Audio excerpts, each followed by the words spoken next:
All right, February 2008, we're back again at the International Flower and Garden Festival. We got some awesome stuff happening here. We're debuting this year for the very first time the Water Gardens of the Future.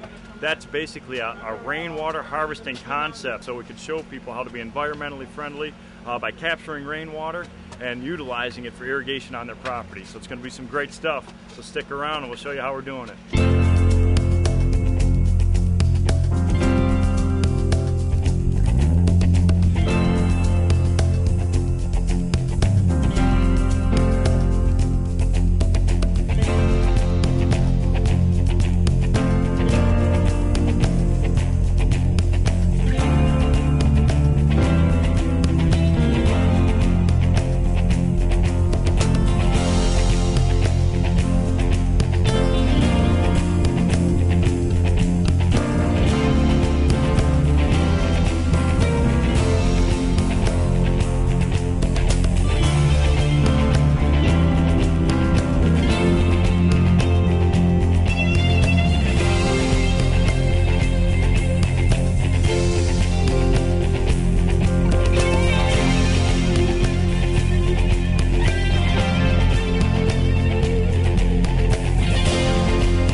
Rainwater harvesting has been going on well before our time.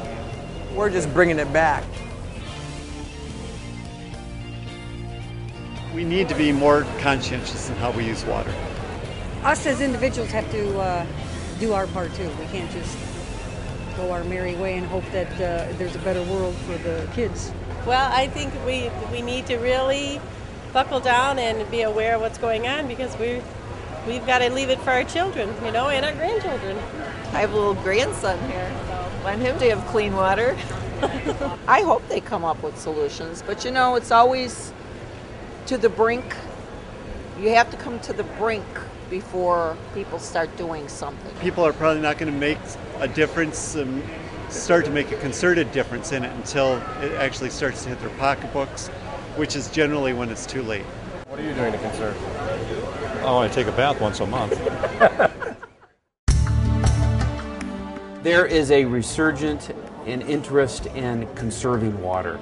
The Conservation Foundation, over the past year alone, we have sold more than 1,000 rain barrels. I think there's a limited number of people who really want to get into that and who aren't afraid to put an ugly rain barrel next to the house. This is people putting a barrel under their gutter, and instead of letting that water wash off and sort of go to waste, they're capturing it and they're using it as a resource. A lot of people with rain barrels stuck under their gutters, and it's not too pretty. This way we're going to blend in more with the environment, give them a more natural effect in their own backyard. You know, you're increasing that biodiversity, you're able to enjoy it, something to look at and enjoy more than just a cistern underground that is keeping water there. We started installing rainwater harvesting systems last year, not because we're promoting it, but because people are actively asking for it. You're capturing the water, you're going to filter it, you're going to be able to utilize it, you're taking it away from all that problem of stormwater runoff.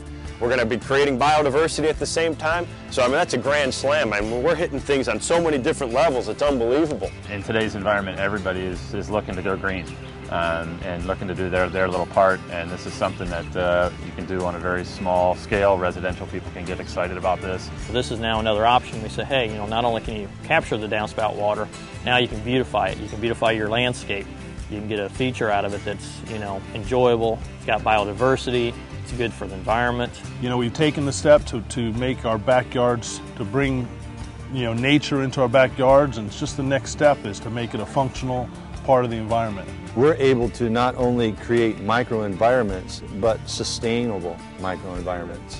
This just gives a really positive twist onto the water gardening industry.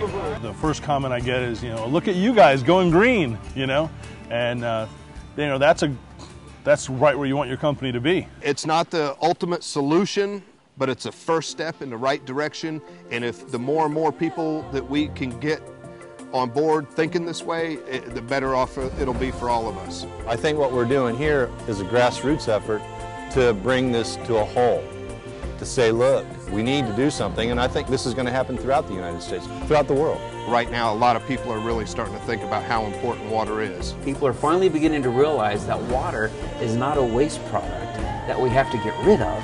It is a valuable resource that we have to protect and save. Here's just one thing you can do better to save the earth. One person can make a difference. I guess I'm a bit of an optimist. So yeah, I am hopeful for the future, but it's going to take people working together.